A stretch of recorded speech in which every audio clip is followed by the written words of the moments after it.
Selection of bearing करना था हम्म, sir. उसमें एक बार मैं स्क्रीन शेयर कर दूं सर? हाँ मैं कर रहा हूँ। हाँ, वो क्या काम था वो? हाँ, ये ना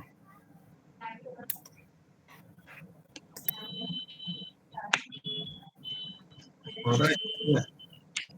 हाँ जी सर। हाँ, अब बताओ। जी सर, जो सिलेक्शन ऑफ ये देखो, एक मिनट, एक बार दोबारा ज्वाइन करता हूँ।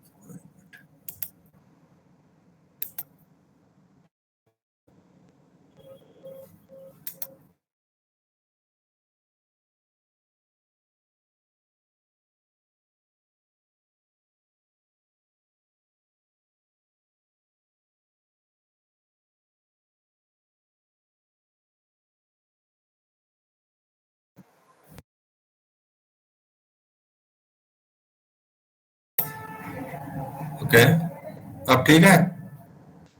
Am I yes, audible? Yes sir. हाँ, अब ठीक है, इको आ रहा था, ठीक है। हाँ, तो पहले तो ये थोड़ा सा देख लेते हैं। ये है आपका स्टैटिक लोड कैरिंग कैपेसिटी, ठीक है। बेयरिंग की शायद हमने एक बार मैं ब्रीफ कर देता हूँ क्या क्या है इसमें। सर आपकी स्क्रीन ओके सर। नहीं है, हाँ, आपकी स्क्रीन विजिबल नहीं है। एक मिनट, कोई बात नहीं, करता हूँ।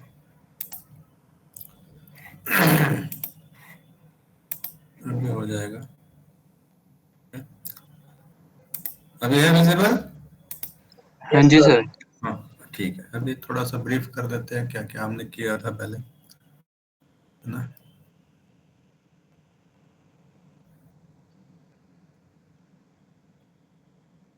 तो ये हमने लास्ट मिनट हमारा था, पर्टिकुलरली मेरे ख्याल से सेक्शन 2 में तो मैंने कर दिया था, सेक्शन 1 में थोड़ा सा रह गया था, तो जस्ट गो थ्रू इट। ये हमारा कंसेप्ट ऑफ बेयरिंग है, हमने डिस्कस किया था।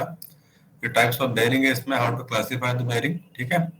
Then these are the conception which are based on the load which is applicable, radial and the thrust bearing। ये इसका फिगर है, ये इसका। सर हाँ जी, पीपीटी विजिबल नहीं है, सिर्फ आपने क्लासरूम की विंडो शो कर हम्म। रखी एक मिनट, अरे है। एंटायर स्क्रीन शेयर करनी है, एक ठीक है। मिनट।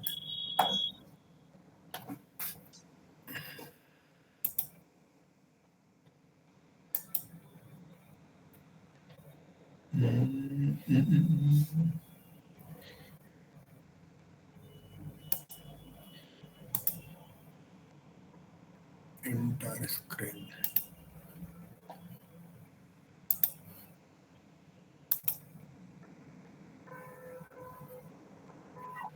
Yes sir. ठीक है। अभी अब आ रहा है? Yes yes sir. Sir. Yes sir. Yes sir.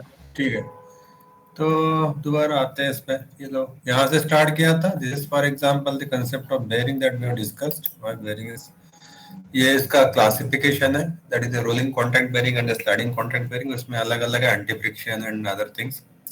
Then you have this the classification based on the criteria of load. उसके बाद ये इसका फिगर है। देन इसके बाद ये friction, about the friction, sliding contact and rolling contact. Then we have this figure. Then it's a nomenclature for the ball bearing. It's a taper roller bearing. It's a application basically। एक application है, मेरे ख्याल से कोई propeller है या किसी, इसका शाफ्ट है, उसमें एक में पुली लगी है, एक में प्रोपेलर लगा हुआ है, एंड बीच में ये बेयरिंग है, ये दिख रहा है आपको। Look at this one, okay. This is bearing. Then this is the discussion about the sliding contact and rolling contact bearing advantages application। ये इसके इमेजेस है। बॉल बेयरिंग नॉर्मली हम लोग यूज करते हैं, it's journal bearing, needle roller bearing. ये इसकी figures है। ये इसका मतलब अलग अलग बुक से लिया हुआ है bearing. And deep groove ball bearing, ये इसका इमेज है। एडवांटेजेस डिसएडवांटेजेस उसका डिस्कशन है। ये इसका cylindrical roller bearing, advantages disadvantages, angular contact bearing, ये इमेजेस है इसकी। और सेल्फ अलाइनिंग बेयरिंग, उसके बाद ये भी बेयरिंग है, अलग अलग इमेजेस है। ठीक है। टैपर रोलर बेयरिंग, ये डिसएडवांटेजेस, थ्रस्ट बेयरिंग, ये इमेज है इसकी निडल रोलर बेरिंग। इसका एक्चुअल एप्लीकेशन है जो यू जॉइंट होता है, यूनिवर्सल जॉइंट उसमें यूज होता है। So look at the figure, यहाँ जो दिख रहा है ना ये इस पॉइंट पे, एक मिनट इसमें मैं दिखा देता हूँ पेन। हाँ ये देखो यहाँ यहाँ यहाँ यहाँ ये सारा निडल रोलर बेरिंग है। ये आप उसमें भी यूज कर सकते हैं, जैसा क्रैंक है आपका इंजन का, वहां भी यूज कर सकते हैं if you want to use. उसके बाद ये guidelines for the selection of the bearing depending upon the condition, load है मान लो, रिजिडिटी है, लिब्रिकेशन है एक्सेट्रा। ये स्टैटिक लोड कैरिंग कैपेसिटी, ये एक इसमें इम्पोर्टेंट होता है। इसमें एक इम्पोर्टेंट एस्पेक्ट होता है स्टैटिक इक्वेशन। तो ये लुक एट दिस वन, ये बेसिक कंसेप्शन है स्टैटिक इक्वेशन का। CO is the load, P1, P2, P3 that is the load on the respective, for example that particular say element, और ये इसका दिया हुआ है, ठीक है। और इसमें एक कंसेप्शन ये है कि ये डिफॉर्म हो रहा है मान लो, ठीक है ना। तो ये यहाँ से हम इसको सिंप्लीफाई कर सकते हैं, हालांकि सिंपलेस्ट ठीक है ये। And look at, you will get this relationship over here. And finally ये थोड़ा सा सब पुट अप करना होता है। ये for example the values of this particular the component, ठीक है। तो ये यहाँ आके ये जो आपको वैल्यू मिलेंगे Z/M की वैल्यू मिलेगी as a 5, so M is equal to 1/5 Z। ये वैल्यू आपको पुटअप करनी है यहाँ। So C is equal to 1/5 Z P1। P1 की वैल्यू होती है by default K into D square, where K आपका जो है मान लो कांस्टेंट है depending upon the radius of curvature of this, for example से रेडियस ऑफ कर्वेचर, ठीक है। और D आपका डायमीटर ऑफ बॉल होता है। तो फाइनली ये रिलेशनशिप आता है that is CO is equal to K D square Z by 5। तो ये this is called as static equation, ये कॉमनली यूज होता है to find out the static load capacity for the ball bearing basically.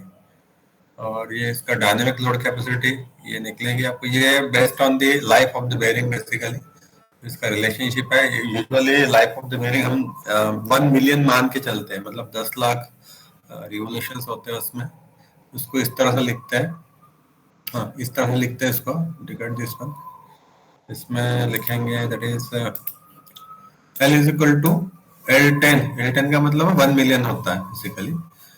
C by P raised to power P, और C होता है dynamic load carrying capacity in newton, और P ये constant है depending upon for example ball bearing and roller bearing, इसकी value change हो जाती है। सो बॉल बेरिंग हम यूज करेंगे 3, और रोलर बेरिंग में यूज करेंगे फॉर एग्जांपल 10/3। सो ये स्टैंडर्डाइज्ड वैल्यू है based on the bureau of Indian standard, तो हमें इसमें कुछ नहीं करना है, ठीक है ना। We don't have to think about why we are getting that value, उसको यूज करना है। तो रिलेशनशिप बनेगा आपका C is equal to P L10 1/P। This is for the and for all type of, for example this ball bearing, ये हो जाएगा आपका C इज इक्वल टू, मतलब ये इसका C की वैल्यू फाइंड आउट करें हम लोग।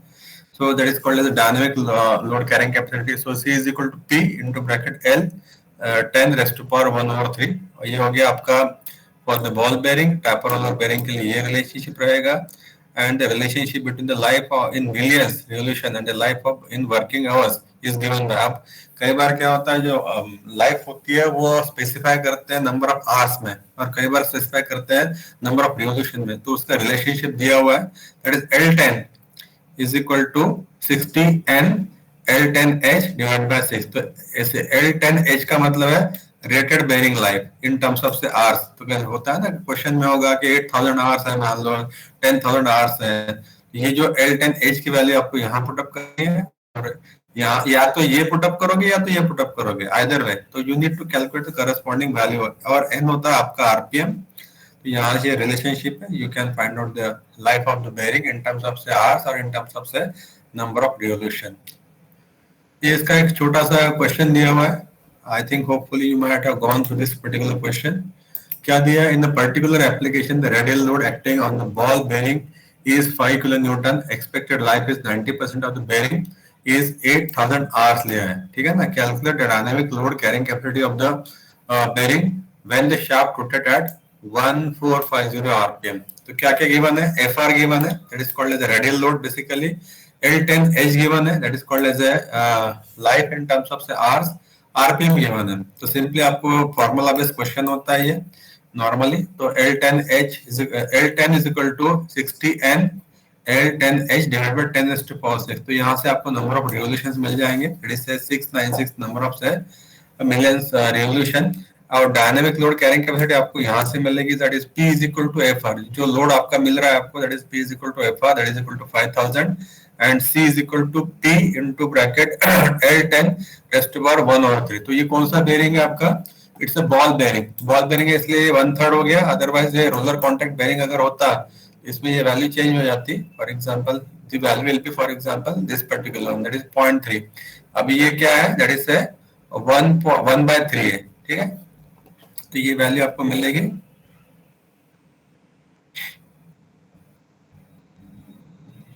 तो यहां से आप you can calculate simply the value of this particular, that is the dynamic load capacity. ये मिल गया आपको, ठीक है। ऐसा ही खाली क्वेश्चन आगे भी होगा। तो अंदर question the taper roller bearing. अब ये हेलो, हाँ जी, any problem? No sir. Okay, so ये वो क्वेश्चन था बॉल बेरिंग का था, ये क्वेश्चन आपका टैपर रोलर का है। It's a formula based question simply. तो look at this one, the taper roller bearing has a dynamic load carrying capacity of 26 kilonewton, desired life is 90% of the bearing is 8000। वही वाला question है मोर और less, इसमें simply वो change कर दिया, RPM change है। Calculate equivalent radial load that the bearing can carry. So C निकालना, सी गिवन है मान लो आपका 26, ठीक है ना। And then for example L10H आपका 8000 है, एन आपका मान लो 300 है, यहाँ से नंबर ऑफ रिवोल्यूशन मिल जाएंगे। इक्विवेलेंट रेडियल लोड मिल जाएगा आपको, C is equal to P that L10 raised to power 0.3। तो यहाँ से मिल जाएगा value of for example this particular P, and since the bearing is subject to purely radial load, so FR is equal to P that is equal to 5854। तो ये आपको answer मिलेगा। ये छोटे छोटे क्वेश्चंस होते हैं ऐसे। इसके बाद ये सिलेक्शन की किसी ने बात की थी, तो you can just go through the for example this procedure. इसका जो क्वेश्चन है, एक क्वेश्चन इसमें था मेरे ख्याल से, हाँ, ये किसी ने क्वेश्चन में पूछा। हाँ हाँ जी सर। हाँ, क्या इसमें क्या पूछ रहे थे सर इसमें मतलब एग्जाम में मतलब कैसे हमें अप्रोच करना होगा, क्योंकि हम लोड तो निकाल लेंगे जैसे फॉर्मूला सी वाले, C equal to P into नहीं, इसमें आपको L। दिक्कत क्या आ रही है, मैं ये बताऊं मुझे पहले।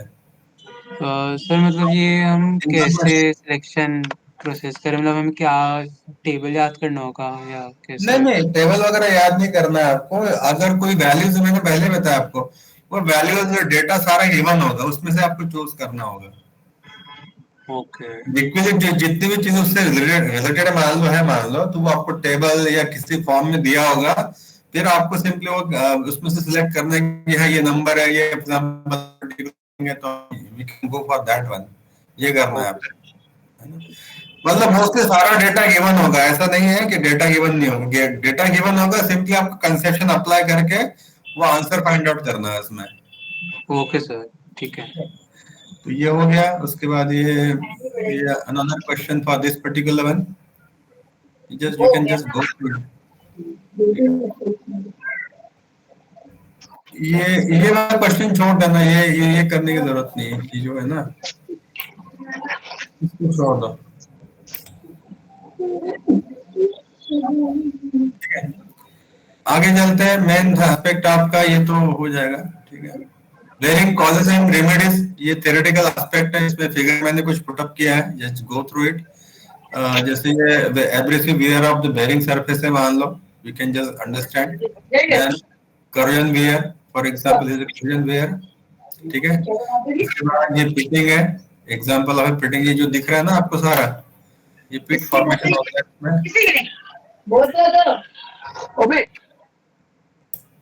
अरे कौन डिस्टर्ब कर रहा है भाई? आप आपका माइक बंद कर दीजिए, कौन है तो,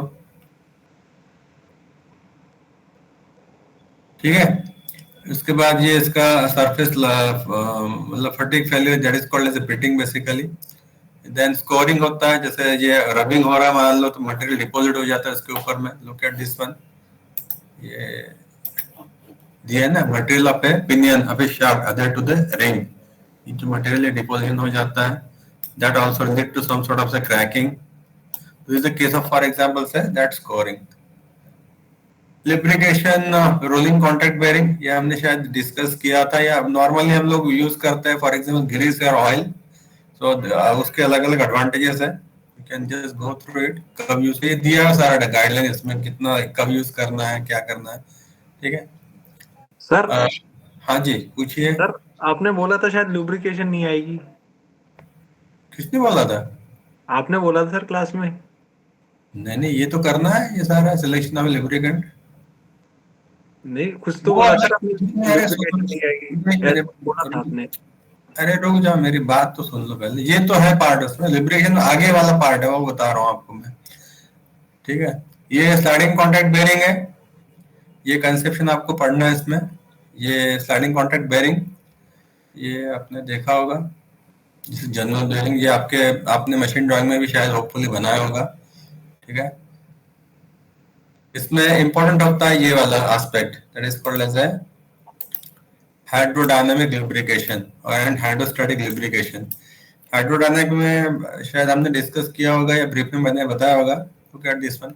क्या होता है कि this is for example journal, this is for example bearing surface. ये बेरिंग सरफेस है और ये जर्नल है. अब ये हमेशा इसके बीच में ऑयल होगा, so there is a minor gap between this two things. अब ये why it is called as hydrodynamic lubrication या हाइड्रोडायनामिक बेरिंग बेसिकली. तो क्या होता है, जैसे ये जर्नल आपका स्टार्ट हो गया रोटेटिंग, तो इनिशियली क्या अभी ये मेटल टू मेटल कांटेक्ट है, इज इट. उसके बाद स्टार्ट हो जाएगा. Once it is started what will happen, ये जो ऑयल इसके कांटेक्ट में है, ये इधर साइड वाला देख लो, ये वाला, ये ऑयल पुशअप करता है इस साइड में ऐसे, ये पुशअप करेगा. ठीक है, और ये ऑयल जाएगा इधर. तो ये जैसे जैसे इसकी स्पीड बढ़ती जाएगी, ये ऑयल फास्ट वे में इधर मूव करेगा. जैसे मूव करेगा प्रेशर जनरेशन होगा, प्रेशर जनरेट हो जाएगा, तो ये जो सरफेस है मान लो ये लिफ्ट हो जाएगा. Look at this gap over here, हमने देखा होगा. ठीक है, ये यहाँ देख लो आप, यू लुक. सो ये गैप क्रिएट होता है and this creation, this phenomena एक नेचुरल फिनोमेना होता है. This phenomena is called as a hydrodynamic lubrication. इसका डिस्कशन दिया हुआ है. तो जो बेरिंग इस पे ऑपरेट करते हैं normally, that is called as a hydrodynamic lubrication. तो नेचुरल फिनोमेना है. और दूसरा कंसेप्शन होता है हाइड्रोस्टैटिक में. हाइड्रोस्टैटिक में क्या, you required external for example pump to carry out this pressure and to for example force this journal away from the bearing surface. तो that is called as a hydrostatic. तो normally हम लोग hydrodynamic conception use करते हैं bearing design में या bearing application में, but wherever required we can also go for the hydrostatic. Load carrying capacity अगर जहां आपको चाहिए तो उसके इसमें हाइड्रोस्टैटिक यूज करेंगे, क्योंकि वहां प्रेशर जनरेट हो पाना बड़ा मुश्किल हो जाता है. नॉर्मल वे में हम लोग हाइड्रोडायनामिक यूज करते हैं जहां लोड कैरिंग कैपेसिटी उसकी मान लो लो है. तो ये कंसेप्शन है इसमें. ये इसका ये look at this pressure distribution. ये सारा प्रेशर डिस्ट्रीब्यूशन होता है जो हमने शायद पहले भी देखा हुआ है नॉर्मली. ठीक है, ये इसका और बेटर फिगर है with eccentricity and all that thing. Eccentricity है, ये वो दिया है lubricant, shaft, bearing shell, hydrostatic, इस particular pressure जो दिख रहा है आपको 0.4 में. ये इसका कंसेप्शन है at rest. Again once again at rest. ये स्लो रोटेशन है इसकी. यहाँ मिलेगा आपको बाउंड्री लुब्रिकेशन. फास्ट रोटेशन में मिलेगा आपको हाइड्रोडायनामिक लुब्रिकेशन. अगर ये सरफेस यहाँ जो कॉन्ट्रैक्ट में सरफेस है मान लो, इसको अगर आप माइक्रोस्कोपिकली देखेंगे तो this is related to for example this particular, that is called as hydrodynamic. इसके बीच में ये मान लो ऑयल है सारा, ये it is called as hydrodynamic lubrication. Surface is separated. यहाँ बीच में मान लो आपका इंटरमिटेंट होता है फॉर एग्जाम्पल. ठीक है ना, जिसमें अभी रोटेशन उसका स्लो है, तो पार्शियल कॉन्टैक्ट होगा मेटेलिक, पार्शियल इसके बीच में मान लो लिब्रिकेटिंग ऑयल होगा. और इनिशियली जो होता है that is called as for example bond. तो नॉर्मली इसमें मैक्सिमम कॉन्टैक्ट मेटालिक होता है. तो ये इसका सारा कंसेप्शन है. इसमें दो तरह के होते हैं, फुल हाइड्रोडायनामिक लुब्रिकेशन वाला होता है या पार्शियल होता है. पार्शियल में ये होता है that is angle is for example 120 degree. यहाँ फॉर एग्जांपल एंगल होता है आपका 360 degree. That is called as full one. इसका nomenclature for this partial journal bearing. Then आपके पास थ्रस्ट बेरिंग है, जो आपने मशीन ड्राइंग में अगेन आपने किया होगा, दो तरह के होते हैं इसमें, एक होता है आपका फुट स्टेप बेरिंग होता है, एक होता है आपका कॉलर बेरिंग। तो this called as footstep bearing. ये जो दिख रहा है आपको ये आपका कॉलर बेरिंग है। ये कॉलर दिख रहा है आपको, लुक एट दिस वन। इसका एक फिगर और होगा, ये आपने मशीन ड्राइंग में होपफुली बनाया होगा। तो it's a collar bearing basically. यहाँ कॉलर दिख रहा है मेरे ख्याल से, ठीक है, नहीं फुट स्टेप है, कॉलर तो उसकी है, बुश की। उसके बाद ये इसका इमेज है, मतलब फिगर है। फॉर एग्जांपल सिंगल कॉलर, ये मल्टी कॉलर भी हो सकता है। यहाँ जो डिजाइन का कंसेप्शन होता है, it is just like a clutch, जिसमें कि हमने दो तरह की थ्योरी हमारे पास है, that is called as a uniform pressure theory and uniform wear theory. वही कंसेप्शन आपको यहाँ भी लगाना है, to find out the torque, to find out the values of say R1 R2 etcetera, ठीक है।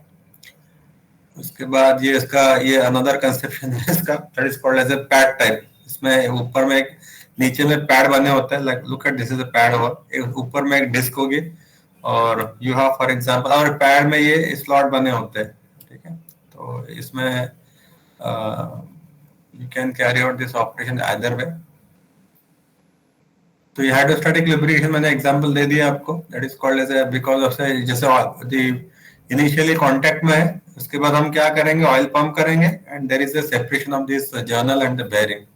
सो it's you require the external agency basically to create that pressure. तो ये होता है hydrostatic. So there is a basic difference, एक में आपको normal natural phenomena है, दूसरे में आपको यू रिक्वायर्ड फॉर एग्जांपल से the external pump to carry out this to create the pressure and separate out journal and the bearing.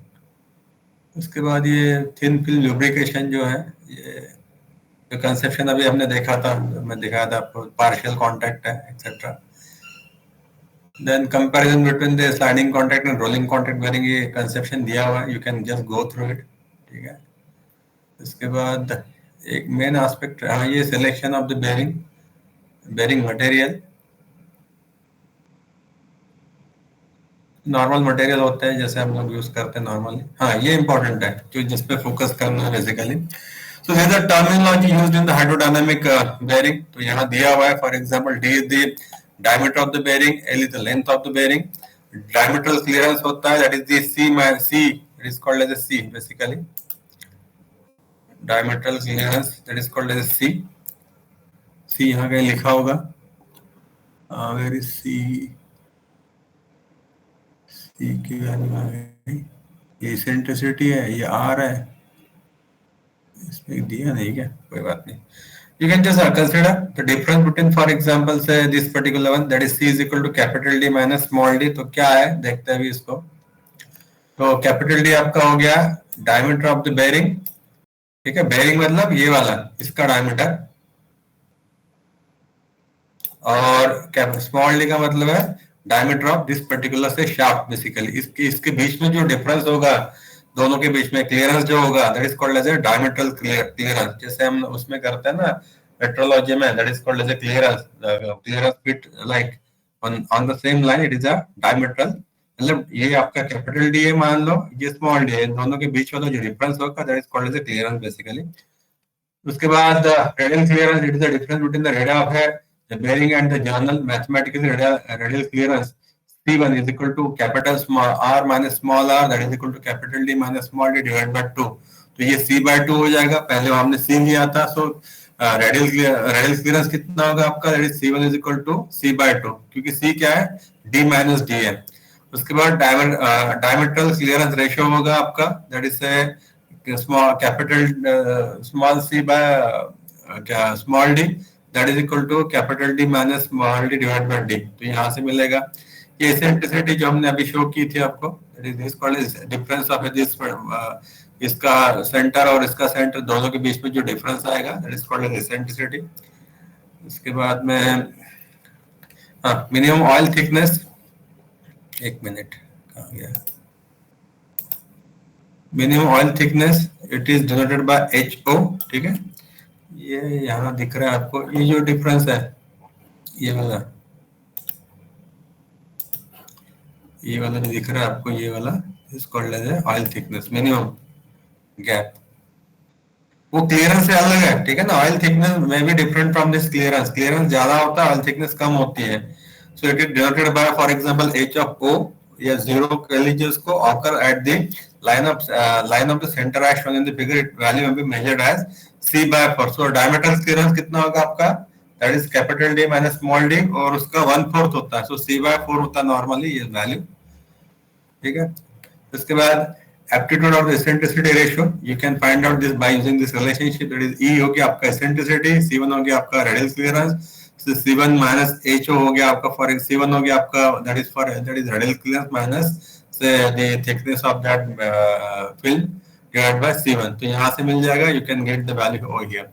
और एक होता है आपका L by D ratio, that is also called as aspect ratio, ठीक है ना। Short and, इसको इस टर्म में भी आप लिख सकते हैं, that is short and long bearing. If the ratio of the L by D मतलब length to diameter is less than 1, then the bearing is said to short bearing, और L by D ratio is more than 1, then it is called as a long bearing. Normally मतलब L by D ratio अगर आपका 1 से कम है तो short कहेंगे, उससे ज्यादा है तो लॉन्ग कहेंगे। So L is the length of the bearing, D the diameter of that particular for example say bearing. तो ये, तो इसमें अभी इसमें क्वेश्चंस होते हैं कई सारे, ये इसका ये वही डिस्कशन है एरोडायनामिक लुब्रिकेशन वाला, ठीक है। हाँ, इसमें इंपॉर्टेंट एस्पेक्ट है ये वाला Zn by P. Z is called as a viscosity, N is called as a number of RPM, and P is called as a, for example, pressure intensity, and is called as for example say the bearing characteristics number बोलते हैं इसको, Zn by P, ठीक है। So look at this one, the bearing characteristic number and the bearing modulus for the general bearing। तो ये Zn by P आपका हो गया bearing characteristic number, D by D for example, D is for example diameter of the bearing, C is the diametral clearance, L by D that is the aspect ratio मान के चलिए। तो यहाँ ये हम किस लिए यूज करना है आपको, we want to use this relationship to find out the coefficient of friction in that particular bearing। तो उसके लिए होता है mu is equal to, so mu is the function of all three variables over here, so that is equal to Zn by P and D by C and L by D। लेकिन इसमें क्या है कि इसमें curve बनता है, I'm going to show you। so ये conception इसका that is called as a coefficient of friction, the phi is the functional relationship, basically Z the absolute viscosity in terms of say kg per meter second, N is the RPM, P is the bearing pressure, load on the general bearing divided by L by D। so bearing pressure कैसे मिलेगा, load which is radial load which is applicable divided by the, that is L into D, that is called as a projected area, D is the diameter of the bearing, L is the length of the bearing, C is the diametral clearance। so factor Zn by P is permitted, is termed as a bearing characteristic number and is a dimensionless number। the variation of a coefficient of friction with operating values of bearing characteristic number Zn by P is obtained by Mackey and Mackey। ये एक scientist है, उन्होंने इसको एक तरह से मतलब devise किया है, and this is important to predict the performance of the bearing. तो कैसे करते हैं, लुक एट दिस वन, इसका एक ग्राफ है, ये this is Zn by P on the x axis, ठीक है। ये coefficient of friction for the bearing basically, अगर आप कई सारी इसकी वैल्यूज लेंगे तो you the shape will be generated like this particular one. तो इसमें ब्रॉडली आपको क्या करना है, इसमें यू हैव फॉर एग्जांपल से 3 कंडीशंस ओवर हियर। पहला आपका पार्शियल लुब्रिकेशन या बॉन्डी, जिसको अनस्टेबल बोलते हैं, पार्शियल नहीं, boundary lubrication where there is a metal maximum metal to metal contact and small portion of for example say that oil, it is called as a thin film basically। उसके बाद क्या होगा, rotation start हो गया, you will reach to location, यहाँ initially friction जहाँ, जैसे rotation start हो गया there is a for example generation of a pressure generate हुआ, तो उसका मतलब है there is a creation of a small thickness of a oil between the journal and the bearing, तो वो फ्रिक्शन जो होगा वो कम हो जाएगा। Now you can reach to this particular point हो गया, एक पॉइंट आएगा जहां आपका फ्रिक्शन बहुत कम हो जाएगा। उसके बाद क्या होगा, again there is a generation of for example thick film, तो ये बीच वाला जो पोर्शन है R2Q वाला for example that is called as a partial lubrication. उसके बाद क्या होगा, the rotation started and then you again once again there is a rise in the value of this particular frictional coefficient over here। because the film is for example a thick film, it is a stable film. अब ये friction क्यों बढ़ता है? Because of the viscosity of that oil basically. So it is the value depends on this Zn by P. So look at this one. So Q to P, though it is this indicate for example the thick film condition is for example stable condition. यहाँ ये partial lubrication है, ये partially stable होता है, partially unstable होता है, यहाँ totally unstable होता है. और ये जो वैल्यू आपको दिख रहे हैं A पे and corresponding distance, तो K is called as a bearing modulus. और ये बेयरिंग मॉडल्स की वैल्यू यूजुअली होता क्या, अगर आप it is very difficult to maintain this value, ठीक है, थोड़ा सा भी मान लो आरपीएम आपका इधर उधर हो गया तो ये वैल्यू या तो ऊपर जाएगी या तो नीचे जाएगी. Usually it is very difficult to keep the value K की वैल्यू जो होती है that is normally it is called as a simply Zn by P basically, मतलब मिनिमम वैल्यू होती है इसमें. अब ये वैल्यू जो होती है this value should be at least 3 times of Zn by P. तो 3 टाइम नॉर्मली होती है और तब जाके you will get the stable condition that is called as a thick film. तो इस पे कई सारी चीजें हैं, इसका डिस्कशन है, यहाँ दिया भी होगा शायद, यहाँ है, यहाँ 5 लिखा है, नॉर्मली 3 से मतलब 3 या उससे ऊपर होनी चाहिए. लुक एट दिस वन, ठीक है. In some cases may be up to 15K. ये इंपॉर्टेंट है. अब इसमें how we are using that thing, अब ये स्टैंडर्डाइज्ड रिलेशनशिप है based on this particular say Mackey's conception, that is how to find out the coefficient of friction for the bearing under the this hydrodynamic lubrication. So mu is equal to, ये constant है 33 by 10 raised to power 8 Zn by P into D by C plus K. अब ये जो K होता है, ये K की value depend करती है L by D पे. Normally L by D ratio जो होता है you can consider the L by D ratio in the range of say 0.75 to 2. तो इस रेंज के लिए यही स्टैंडर्डाइज्ड वैल्यूज है. तो इसमें बाय डिफॉल्ट ये वैल्यू जो होती है आपकी इट इज 0.002, ये वैल्यू आती है 0.002, ठीक है. Then critical pressure for the general bearing, you have this relationship over here to find out the critical pressure. ये भी कांस्टेंट एक तरह से, that is 4. उसके बाद एक नंबर होता है that is called as a Sommerfeld number.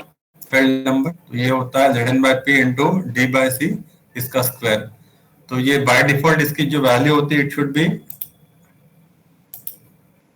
For example this is, so ये सोमरफील्ड नंबर की जो वैल्यू होती है that is 14.3 into 10 raised to power 6 होती है.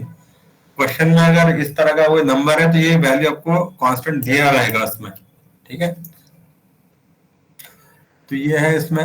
अब ये heat generated in the bearing, अब ये इंपॉर्टेंट है. So Q is equal to mu W into V. Mu is coefficient of friction है, W आपका load which is acting on the bearing, and V आपका मान लो that is called as a rubbing velocity that is pi dn by 60. तो यहां से आप heat generation calculate कर सकते हैं. उसके बाद heat dissipated by the bearing that is QD is equal to C into A into bracket TB minus TA. It is in terms of say joules per second और watt. तो C होगा आपका heat dissipation coefficient होगा, ये given होगा. Projected area तो आप निकाल सकते हो that is L into D. TB TA जो भी रिक्वायरमेंट होगी उस हिसाब से दिया होगा. हो सकता है TB दिया है तो आपको TA निकालना है, TA दिया है तो TB निकालना है, हो सकता है TA TB दोनों गिवन है, आपको QD कैलकुलेट करना है, ये हो सकता है, ठीक है. तो ये इसका ये प्रोसीजर है जो अभी हमने डिस्कस किया और ये इसके क्वेश्चन है. ये क्वेश्चन पे अभी फोकस करते हैं. करना कैसे मैं बता देता हूँ आपको. यहाँ लिखा है design A journal bearing for a centrifugal pump for a following data. Load on the bearing कितना है 20 kilo Newton. Speed of the bearing is for example 900. Type of oil, अब ये जो अभी किसी ने ऑयल की बात की थी ना, इसका मैं अभी वो भी दिखा देता हूँ. कोई पूछ रहा था मुझसे, ये वाला नहीं करना आपको. कौन पूछ रहा था? हर्षवर्धन. हाँ, ये वाला क्वेश्चन नहीं करना बेटा. Okay sir, okay. ये lubricating oil this just for the sake of information. lubricating oil ये ऐसे ऑयल एक्सेट्रा. उसके बाद ये ग्रीसेस, ये additives for the mineral oil etcetera etcetera, ये नहीं करना आपको, ठीक है. Got it? Okay sir, yes sir. हाँ, तो अभी करना क्या है, क्वेश्चन देखो क्या कैसे करना है. इसको छोड़ दो ये वाला डिस्कशन. ये क्वेश्चन नंबर 1 पे आते हैं. कहाँ गया? अरे आजा भाई.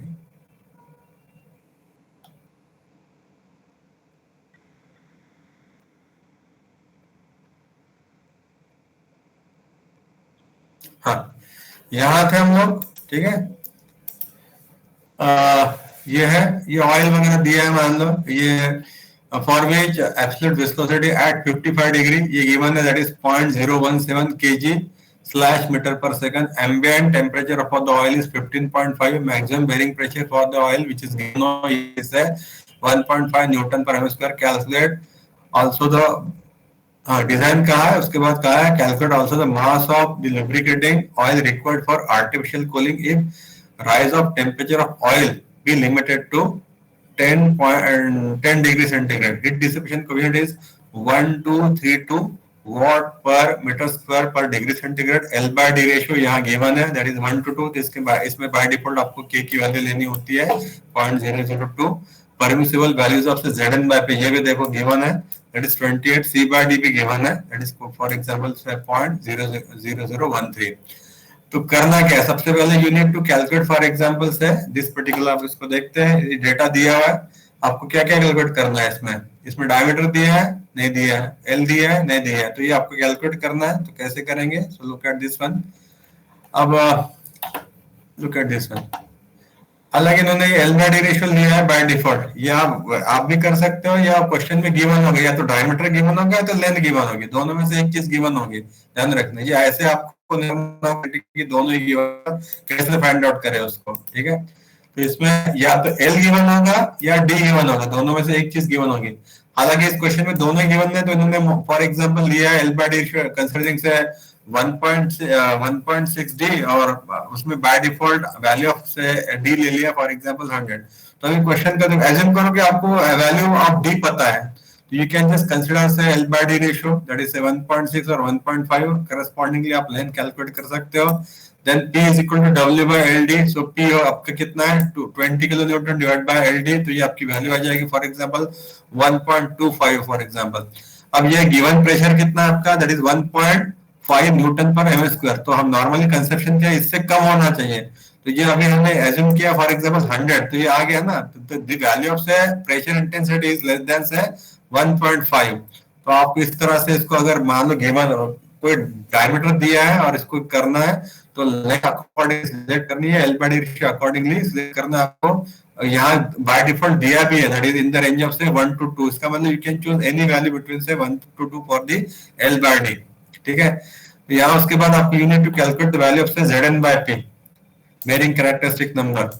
तो Z आपका गिवन है, N आपका गिवन है, P आपने कैलकुलेट किया, यहाँ से बेरिंग कैरेक्टरिस्टिक नंबर आ गया आपका 12.24, और जो क्वेश्चन में गिवन है वो कितना है, दैट इज 28. तो इसलिए कम है उससे naturally.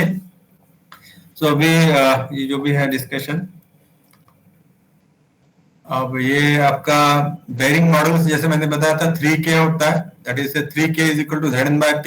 So K is equal to 1/3 of Zn by P. ये आ जाएगा आपका 9 point for example this particular say 33.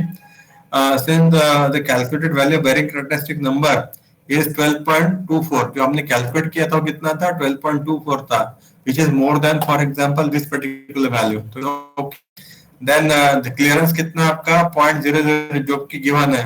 अब आपको कैलकुलेट करना है coefficient of friction for this particular one. तो हमारे पास स्टैंडर्डाइज्ड रिलेशनशिप है, that is mu is equal to 33/8 Zn by P D by C plus K. ये D by C given है, K भी given है, ये Z भी गिवन है, N भी गिवन है, P भी गिवन है, everything is given over here.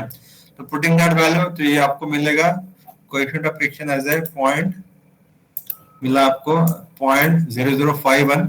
अब आपको कैलकुलेट करना है हीट जनरेटेड होगा आपका mu into W into V.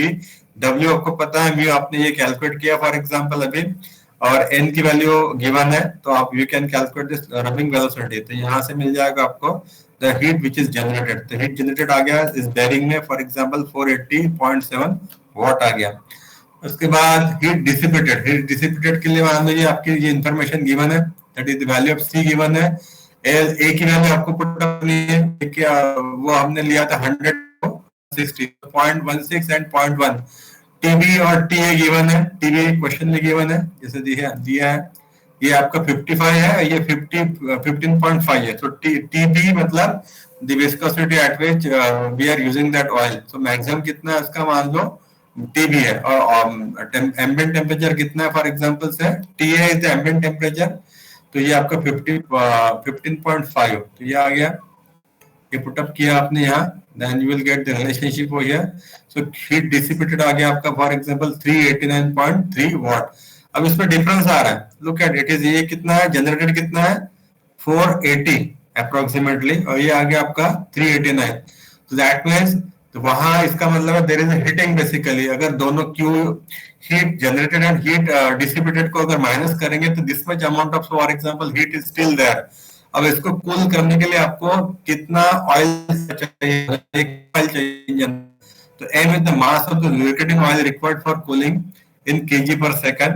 और ये रिलेशनशिप आपको यूज करना है, that is the QT, that is the amount of oil which is required, that is equal to that is called as the flow of oil basically, QT is the flow। So m is the mass of the oil, s आपका हो गया specific heat of for that oil, and T is for example this particular say the temperature। तो ये दिया हुआ है, ये question में दिखा ना, if the rise of temperature of the oil is limited to 10 degree, तो T क्या हो गया आपका टेम्परेचर जो लिमिट दिया हुआ है।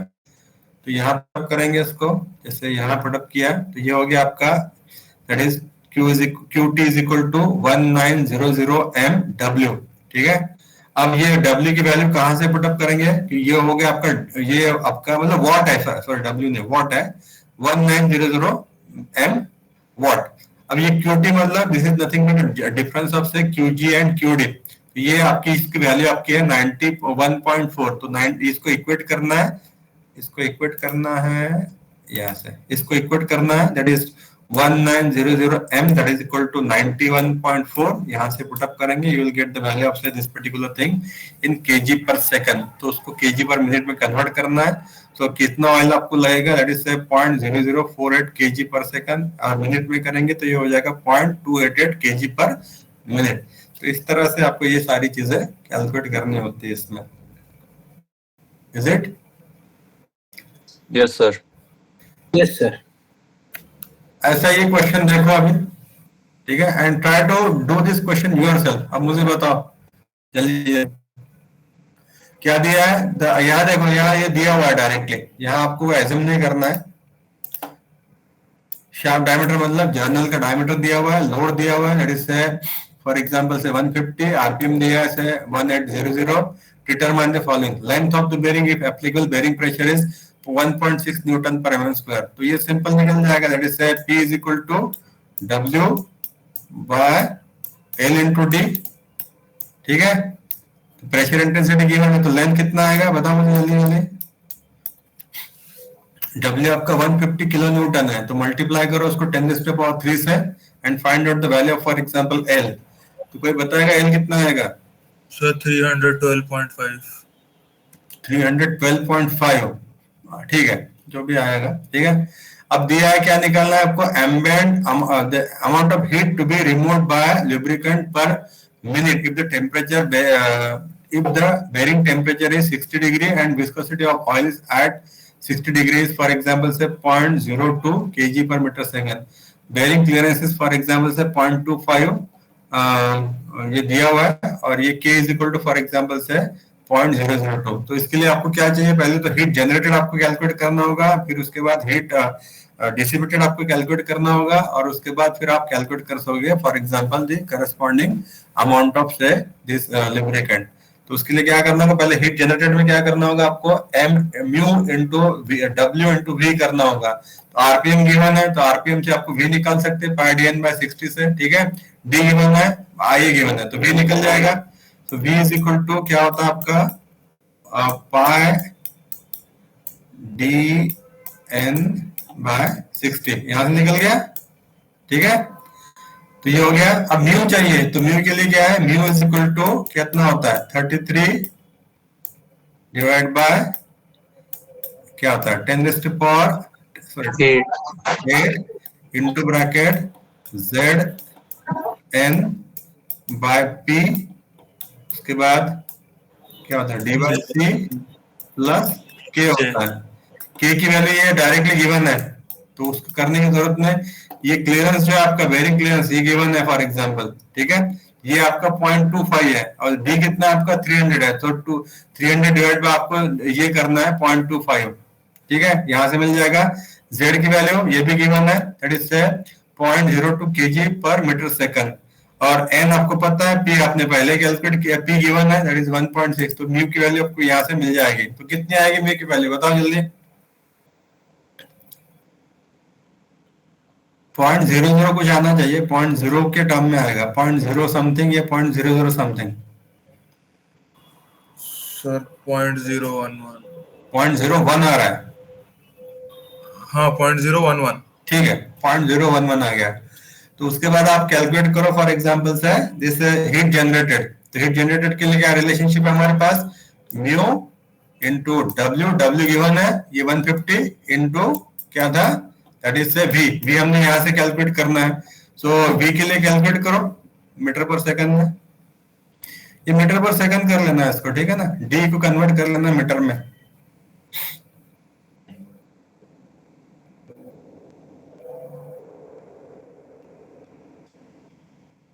वी मीटर पर सेकंड में कितना आएगा, 28.27। 28.27 मीटर पर सेकंड, ठीक है।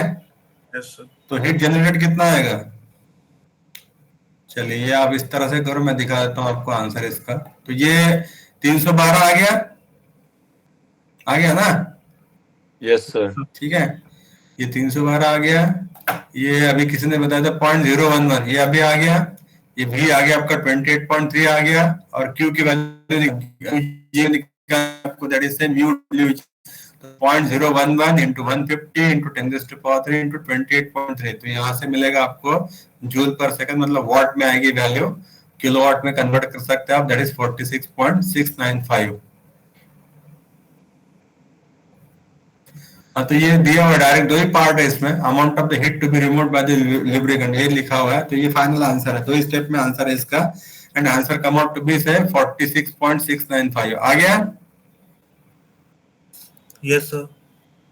ठीक है, तो इसको अगर समझने में कोई दिक्कत है तो मुझे बता दो, अभी सिंपल से स्टेप्स है, इसमें कुछ नहीं, ज्यादा कुछ नहीं करना है, ये एक फॉर्मूला सिंपली, ये जो है ना म्यू वाला, ये थोड़ा सा आपको याद करना होगा, that is 33/10⁸ into Zn/P into D/C plus K। D में C की वैल्यू गिवन होती है, K की वैल्यू गिवन होती है, Z की वैल्यू गिवन होती है, N आपको गिवन होता है, P की वैल्यू या तो कैलकुलेट करनी होगी, उसके लिए आपको LD पता होना चाहिए, या तो L गिवन होगा या तो D गिवन होगा या तो दोनों गिवन होंगे, ठीक है ना, या तो डायरेक्टली P की वैल्यू गिवन होगी। तो ये आ गया आपका पहला पार्ट का आंसर, लेंथ आ गया। यहाँ पे K क्या था सर, जो हमने ऐड किया था? ये कांस्टेंट है ना L/D रेशियो के लिए। ओके, ठीक है सर। ये अभी किया था ना मैं दोबारा दिखा देता हूँ आपको, एक मिनट, ये था ना के, ये है ना, ये कांस्टेंट है K, factor to correct for end leakage, and that depends on L/D। L/D का रेशियो कितना होता है, it is in the range of say 0.75 to 0.28, उसके लिए बाय डिफॉल्ट वैल्यू होती है आपकी 0.002। ये कांस्टेंट है, ये हमेशा इतना लेना है आपको बाय डिफॉल्ट। Okay sir. ठीक है, ये आ गया, उसके बाद ये आ गया, ये हो गया। अब ये थोड़ा सा इसको करके बताओ मुझे, similar kind of question is there. Full journal bearing है आपका, 50 mm उसका डायमीटर है, 100 mm उसकी लेंथ भी दे रखी है, प्रेशर भी गिवन है, स्पीड भी गिवन है, ratio of the journal diameter to the diameter clearance आपका ये है, दैट इज 1000 है। Bearing is lubricated with the oil whose absolute viscosity at the operating temperature of say 75 degree may be taken as 0.011 kg per meter second, ये भी given है, room temperature भी given है, क्या क्या फाइंड आउट करना है, the amount of artificial cooling required, ठीक है। Number 2, the mass of lubricating oil required if the difference between the outlet and the inlet temperature of the oil is 10 degree, the specific heat of the oil is 1850 joule per kg degree centigrade, ठीक है। तो इसको पहला part तो कर लो कम से कम, heat generated निकालो, उसके बाद हीट डिसिपेशन निकालेंगे।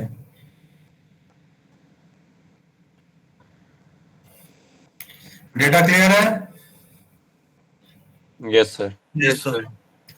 तो अभी निकालो, फटाफट निकालो, हीट जनरेटेड निकालो, इसमें तो बाकी निकालने की जरूरत ही नहीं, क्योंकि प्रेशर पता है, लेंथ भी पता है, डायमीटर भी पता है, डायरेक्टली आपको म्यू की वैल्यू फाइंड आउट करनी है पहले ZN/P से, उसके बाद V की वैल्यू फाइंड आउट करनी है। ये RPM गिवन है तो V निकल जाएगा, V निकल जाएगा। W आपका W गिवन है सर P इंटू डी तो इंटू W कैलकुलेट करना, कोई बात नहीं, P इंटू डी से हो जाएगा। हाँ ठीक है, मतलब P into area that is 50 into 100 into intensity of pressure, तो वहां से लोड निकल जाएगा।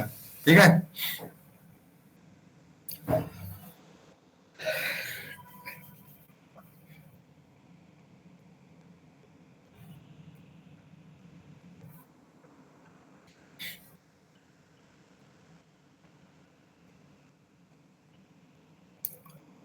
अच्छा मैंने आपका क्लास टेस्ट 2 वाला चेक किया था, तो उसमें बेसिक कैलकुलेशन में गड़बड़ है। मैं बार बार कहता हूँ कि जब भी आप पावर से टॉर्क कैलकुलेट करते हो उसमें उसको 100 से 1000 से मल्टीप्लाई करना है to convert it into newton mm में।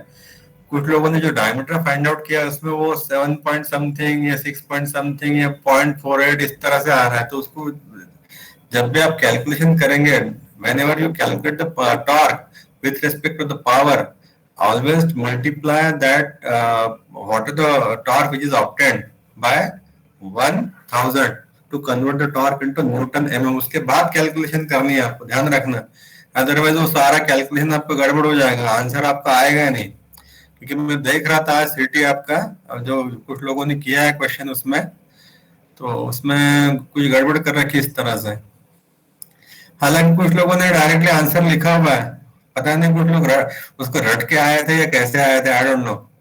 एग्जैक्ट आंसर लिखा हुआ है 51.08 और 30.01 समथिंग। एनीवे, कैलकुलेशन पे फोकस करो, दैट इज इम्पोर्टेंट।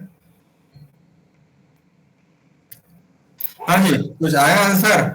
सर वो हीट डिसिपेशन कोएफिशिएंट जो है उसकी वैल्यू कितनी ले, वो C जो है QG में सीयर है ना 1850। नहीं सर, वो तो स्पेसिफिक हीट है, वो तो QT निकालने के लिए यूज होता है ना। QD हीट डिसिपेटेड में C इंटू। एक मिनट मैं देखता हूँ, इसमें हो सकता है इसमें ना लिखी हो मैंने। सर D/C रेशियो गिवन तो है इसमें। हाँ वो तो गिवन है, ये आ गया ना, म्यू निकाल लिया सब पहले। अभी इसको देख लो, कोई बात नहीं, अभी देखते हैं ना। पहले म्यू निकाल लिया, आ गया इतना। यस सर मैच हुआ। और लोड आपने कैलकुलेट किया 7000 का, ठीक है। V की वैल्यू 2.36 आ गई। Yes sir. QG की वैल्यू आ गई, म्यू WV ये आ गया 71.5 जूल पर सेकंड, मतलब वाट में आ जाएगा। Yes sir. ठीक है, अब यहाँ आपके पास ये चीज है, that is TB minus TA is equal to half of TO minus TA, that is say 1/2 times of 75 minus 35 दिया होगा कहीं कुछ। ये TO है, ये TA है फॉर एग्जांपल, ये वैल्यू आपकी आगे मान लो 20 डिग्री। Yes sir. ठीक है, हाँ ये यहाँ दिया, सॉरी वो वहां नहीं था, उस मिसिंग था, ये 280 लेना है उसमें। Okay sir. हाँ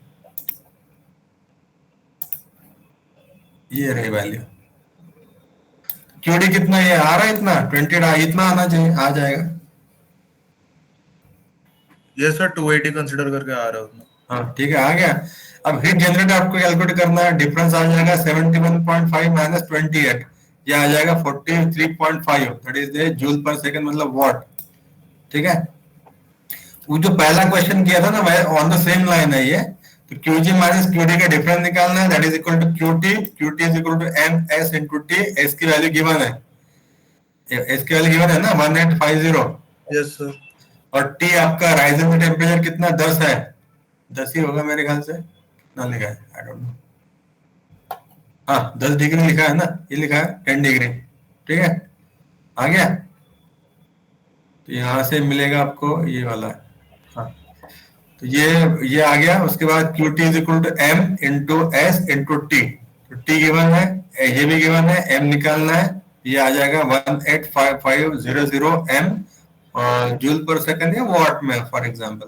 सो this difference is equal to, for example say this is sir first question में डिफरेंस लिया था QT को, यहाँ पे इक्वल क्यों लिया?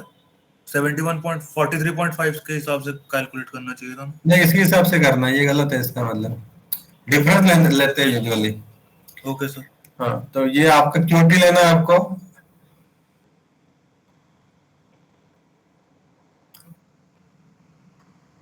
अच्छा ये जो एक, कोई बात नहीं, आप वैसा करो, कोई दिक्कत नहीं है। यू कैन जस्ट कंसिडर, अब ये डिफरेंस आ रहा है इसमें 43.5 वाला, इतना ही आपको क्या मतलब जो फ्लश आउट करना है, you can just take that value. कितना आएगा आंसर बताओ मुझे, कितना आ रहा है? सर 43.5 कंसिडर करके 0.14 kg पर मिनट आ रहा है। 0.14, ठीक है, ठीक है, इसका लगभग आधा आ जाएगा ना ये, 1428, मतलब ठीक है, मोर लेस कम ज्यादा। वो डिपेंड करता है क्या पूछा है, जैसे यहाँ स्टेटमेंट जैसे यहाँ लिखा है ना, फॉर एग्जांपल कहाँ है, since the heat generated at the bearing is taken away by lubricating oil. अब यहाँ इन्होंने एज्यूम क्या किया कि जितनी हीट जनरेट हो रही है उतनी सारे ऑयल कैरी आउट कर रहा है, मतलब they are not considering for example dissipation to the atmosphere. तो उस केस में आप इस तरह से कर सकते हैं, otherwise you can just do the as per the first question, that is difference of QG minus QD is equal to, for example QT की वैल्यू यहाँ से मिलेगी आपको 43.5, वहां से भी आप सॉरी कैलकुलेट करना, that is the amount of heat, जो राइजन टेम्परेचर दिया है ना वो 10 डिग्री है, यहाँ ये गड़बड़ किया है कुछ उन्होंने। एनीवे आपने जो आंसर कैलकुलेट किया ना 0.14 वाला, इट्स ओके। Yes sir. ठीक है, इसके बाद ऐसा ये वाला भी क्वेश्चन मोर उसी लाइन पे है, जस्ट गो थ्रू इट, ठीक है ना। ये भी एल दिया है मान लो, ठीक है, यहाँ से ये निकल गया आपका प्रेशर इंटेंसिटी, म्यू आपने कैलकुलेट किया, वैल्यू आ गई इसकी 0.02, वेलोसिटी कैलकुलेट किया आपने 0.1178, उसके बाद क्यू जी कैलकुलेट किया, बस क्यू इतना ही कैलकुलेट करना है, क्यू जी, और कुछ नहीं करना है। तो ये छोटे छोटे क्वेश्चन है इसमें, मतलब ऑन द सेम लाइन, मतलब उसमें हमेशा आपको सिमिलर टाइप ऑफ क्वेश्चन होगा इसमें, ठीक है, ये हो जाएगा आसानी से, ये वाला भी हो जाएगा, ये जनरेटेड, ये थोड़ा सा इन्होंने अलग वे में वो आरपीएम कैलकुलेट करने के लिए बोला हुआ है, बट एनीवे ये इस तरह से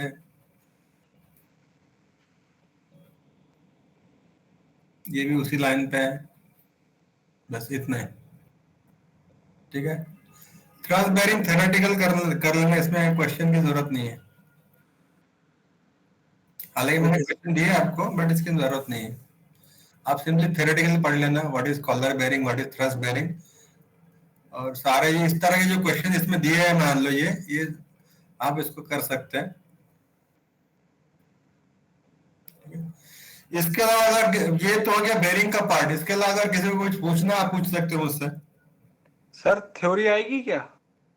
जैसे कि जैसे बेयरिंग्स में थ्योरी हो गई या अदर यूनिट्स में थ्योरी हो गई, आप जैसे कह रहे थे ना कि एक तो न्यूमेरिकल्स आएंगे, दूसरा डिजाइन प्रोसीजर और थर्ड आपका डेरिवेशंस, मेनली ये तीन आएंगी। हाँ, ये थियरी आ सकता है, ऐसा कुछ नहीं है, आप मुझे स्पेसिफिक बताओ ना, थियरी का मतलब क्या, मुझे मैं समझा नहीं।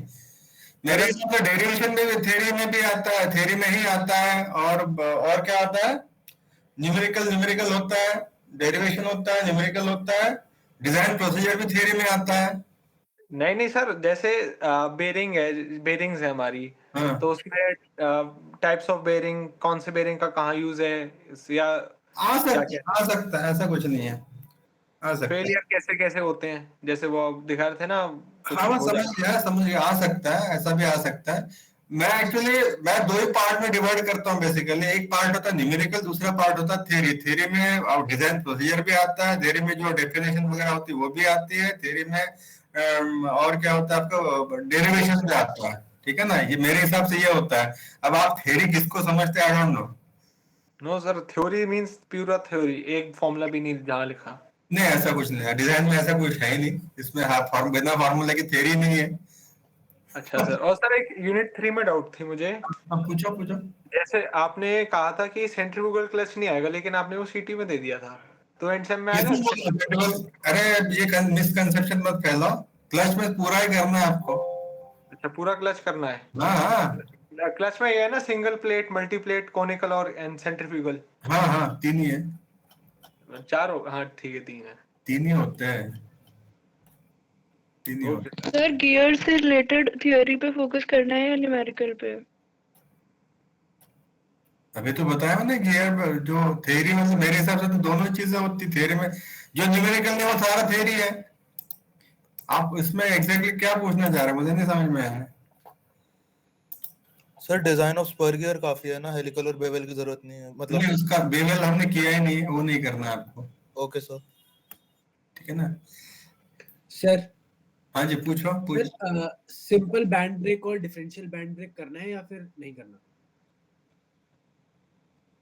करना है वो तो हमने क्लास में किया था। क्लास में क्वेश्चन भी किए थे उसके हमने। एक मिनट में दिखा देता हूँ उसमें। एक मिनट कहाँ गया, मैं अभी ढूंढ रहा हूँ। बैंड ब्रेक ना इसी में होगा आगे पीछे कहीं।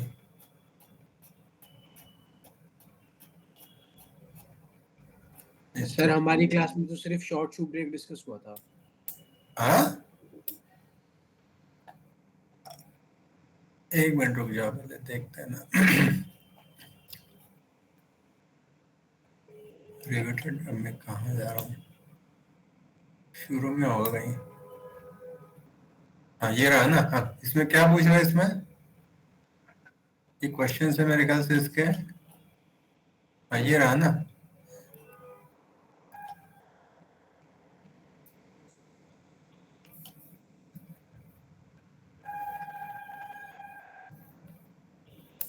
हाँ जी बोलो अभी बोलो, ये रहा ब्रेक।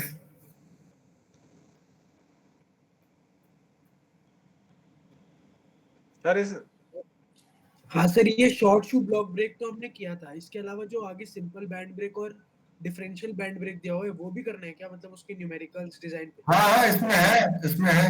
ये वाला नहीं करना है, ये लॉन्ग शू और पिवोटेड वाला है ना, इसको नहीं करना है। ये हमने क्लास में डिस्कस नहीं किया था, ये सिंपली मैंने बता दिया होगा कि इसमें इस तरह से कैलकुलेट करते हैं। ये नहीं करना, ये just for the sake of से इंफॉर्मेशन, डबल शू ब्रेक वाला। ठीक है ये हाँ ये इम्पोर्टेंट है सिंपल वाला। इसका जो ये तो क्वेश्चन मैंने इसमें भी पूछा था सीटी में शायद, बेल्ट टेंशन रेशियो वाला, उसमें भी लोगों ने किया नहीं ठीक से। हाँ ये करना है, इसके क्वेश्चन है इसमें। Okay sir. इसके क्वेश्चंस इसमें होंगे ना, एक मिनट रुक जाओ। क्वेश्चन मैंने पुटअप किए थे, एक मिनट इसमें आगे होंगे था, रुक जाओ। एंड में है। हाँ ये रहा ना क्वेश्चन है इसमें। ये क्या था, ये आपके क्लास में नहीं किया था क्या? सर ये तो शू ब्रेक ही है। हाँ ये नहीं नहीं, हाँ ये रहा ना बैंड ब्रेक। नहीं सर ये नहीं हुआ हमारी क्लास में। नहीं ये तो करना है, ये हो सकता है मिस हो गया हो, या आपने रिकॉल नहीं किया हो, मुझे बोला नहीं होगा। कर लेंगे सर कोई। अरे हो जाइए, सिंपल सा है, इसमें कुछ नहीं, इसमें ब्रेकिंग टॉर्क निकालना होता है सिंपली। बाकी डिजाइन ऑफ केन वगैरह अगर पूछा जाए तो वो होता है उसमें, वो तो नॉर्मल है हम लोग। मुझे एक चीज समझ में नहीं आई यार, जो क्वेश्चन मैं देख रहा था स्प्लिट ऑफ कपलिंग का, उसमें जो डायमीटर ऑफ बोल्ट निकाल रहा था, उसमें लोगों ने पता नहीं कौन सा फॉर्मूला यूज किया और फाइंड आउट किया, और 28 या 27 उसका आंसर निकाल के रखे। कुछ लोगों ने उसमें 0.15 d प्लस 15 कुछ कुछ किया उसमें ऐसे। सर वो भंडारी में गिवन था। नहीं यार मैंने ये बोला था आपको कि जो मैंने जो रिलेशनशिप आपको दिया था ना, एक मिनट मैं वो भी दिखा देता हूँ। Yes sir, torque relationship. हाँ उससे कैलकुलेट करना है उसको, मैंने ये नहीं बोला था आपको। कपलिंग में है ना वो तो। Yes coupling sir. कपलिंग आ गया, नीचे आ गया।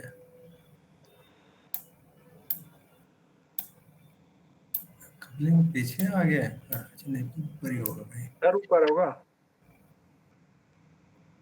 अरे ये पीपीटी ना वो पुराने सिलेबस के हिसाब से है ना, उस चक्कर में तो पेज 195 पे है हाँ एक मिनट अभी निकाल रहा हूँ उसको भी। ये लेंथ ऑफ बेल्ट वाला क्वेश्चन दिया था मैंने, वो भी डेरिवेशन लोगों ने ठीक से किया नहीं उसमें, मैं देख रहा था उसको। हाँ ये रहा ना कपलिंग, इसमें जो रिलेशनशिप है नॉक कपलिंग हो गया, क्लैम्प कपलिंग। हाँ इसमें इसमें आपको ये रिलेशनशिप यूज करना है जो कैलकुलेट करना होता है ना, ये हमने क्लास में डिस्कस किया था। ये वाला, ये 16 pi square by 16 into mu into DB square into sigma T into N into D. D भी आपको यहां से कैलकुलेट करना है, इज इट? हाँ जी, यस सर। Yes sir. चलिए ये हो गया। सर हाँ जी पूछो। सर जो पेपर होगा वो मतलब वो प्रीवियस ईयर के पैटर्न पे होगा ना, लाइक एनईपी के पेपर पैटर्न को चेंज नहीं, क्वेश्चन का पैटर्न को चेंज नहीं हुआ? नहीं नहीं, कोई पैटर्न चेंज नहीं है, वही मोरलेस है। यूनिट 5 ही है वो, सिंपली यूनिट पहले जो दो यूनिट नंबर 2 था वो अभी 3 हो गया और 3 2 हो गया, बस थोड़ा सा इतना डिफरेंस है, बाकी तो कुछ नहीं है। पुराने पेपर है आपके पास? Yes sir. हाँ तो उसको अच्छे से कर लो फिर। ओके, मतलब उसी के तरीके से आएगा ना पेपर? हाँ मोरलेस उसी टाइम वही 3 क्वेश्चन होते हैं उसमें से 2 करने होते हैं, ओके वाला पैटर्न है सारा। सर पुराने वाले में तो थ्योरी भी आई है, लाइक गियर टर्मिनोलॉजीज वगैरह एक्सप्लेन करनी है जिसमें सिर्फ। तो मैंने बोला है ना, वो तो पार्ट पार्सल अब ये है आपका, क्या कहते हैं उसको, अब I don't know why you are differentiating between the theory and these other things. मेरे लिए तो सारा जो जो न्यूमेरिकल है वो सारा थ्योरी में आता है, तो उसमें डेफिनेशन भी आ गया, उसमें डेरिवेशन भी आ गया, उसमें डिजाइन प्रोसीजर भी आ गया, सब कुछ आ गया उसमें।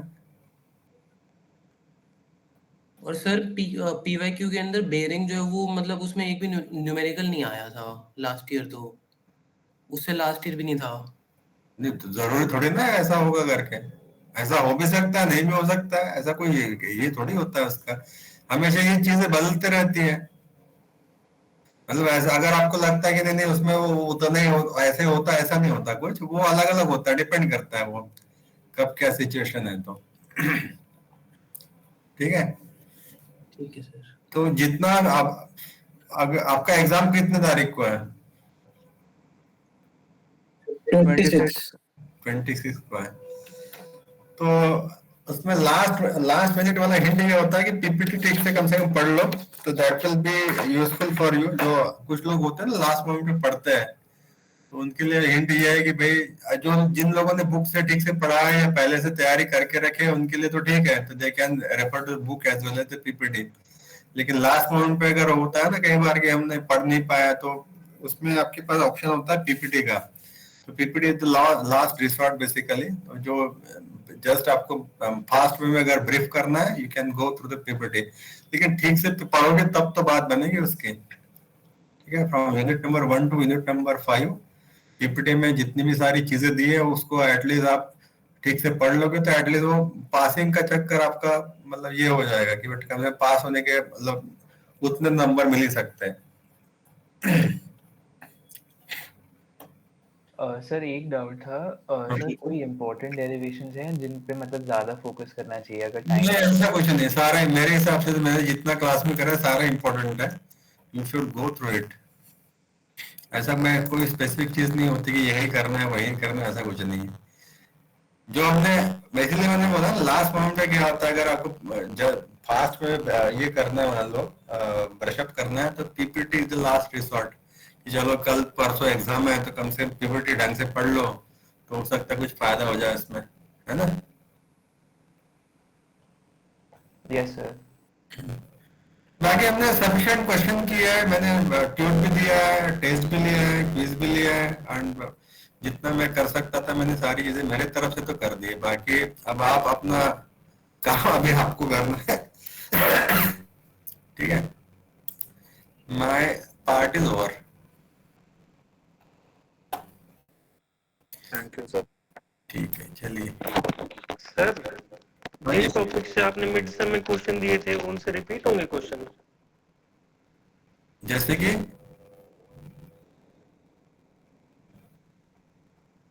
पूछो सर, मतलब समझा नहीं मैं आपकी बात को। हेलो सर जैसे क्या कहते हैं, जैसे मिड सेम में जो टॉपिक से क्वेश्चन आ गए तो उन टॉपिक से दोबारा क्वेश्चन आएंगे नहीं आएंगे?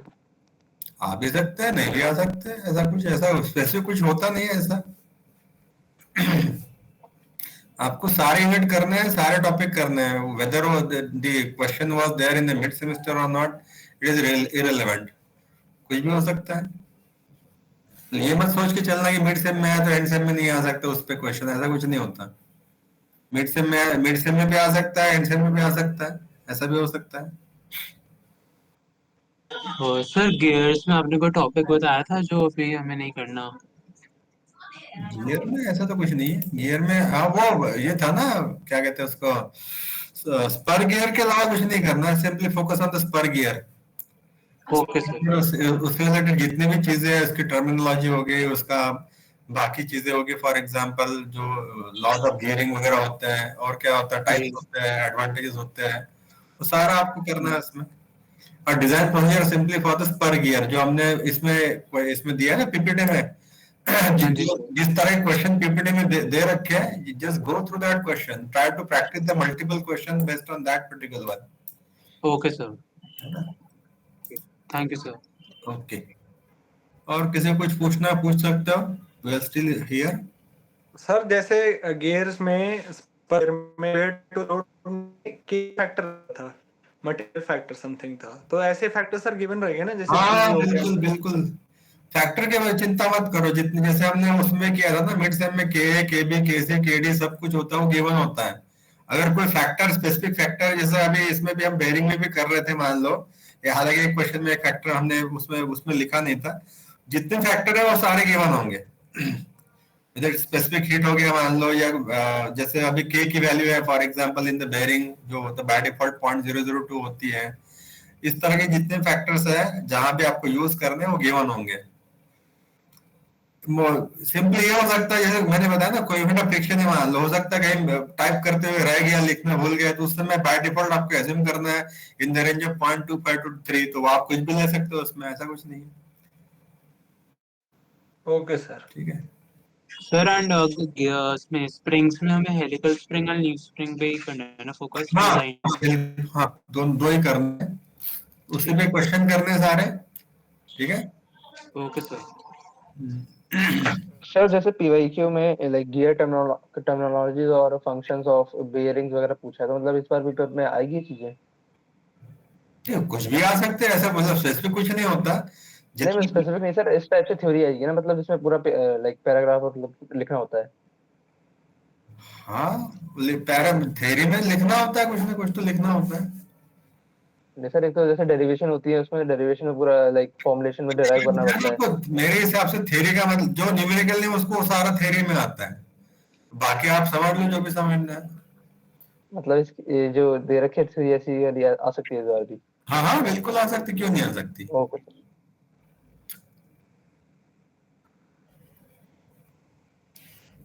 हाँ जी, और किसी को कुछ पूछना है तो पूछ सकते हो, अभी मैं हूँ यहाँ।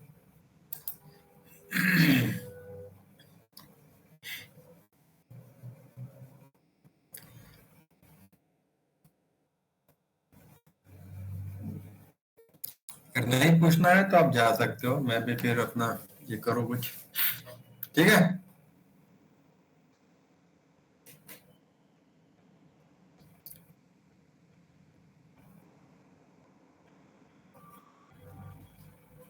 आराम, तुमने क्वेश्चन में कोई सिटी में कुछ क्वेश्चन में कुछ गड़बड़ कर रखी है? सर डेरिवेशन में हुई होगी, वही थोड़ी अच्छे से नहीं आती थी सर। एक जो नंबर उसमें कट गए तुम्हारे। यस सर, एक्चुअली वो मैंने ढंग से किया नहीं था, बाकी न्यूमेरिकल तो आता था। हाँ न्यूमेरिकल तो मेरे ख्याल से नहीं, एक में आंसर में कुछ गड़बड़ है उसमें, और डेरिवेशन थोड़ा सा इधर उधर है anyway, तो इसलिए एक आध दो नंबर इधर उधर हो गए इसमें। ठीक है। हार्दिक, तुमने नहीं किया अच्छा सिटी में? हाँ जी सर, सीटी में दिक्कत रही सर। तुमने कुछ लिखा भी, उसमें 2 लाइन लिखी है तुमने कुछ। डेरिवेशन सर नहीं आती थी, टेलर वाली सर फिर भी आती थी, T1/T2 की नहीं की थी। अरे वो तो आसान होती है। चलो ठीक है, अच्छे से पढ़ लेना, कोई बात नहीं। बिल्कुल सर। हाँ जी, थैंक यू सर। ठीक है। सर एक ये चीज़ पूछनी थी कि सीटी के जो मार्क्स हैं वो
हर्षवर्धन गौर ना, तुमने भी शायद कोई गड़बड़ की है।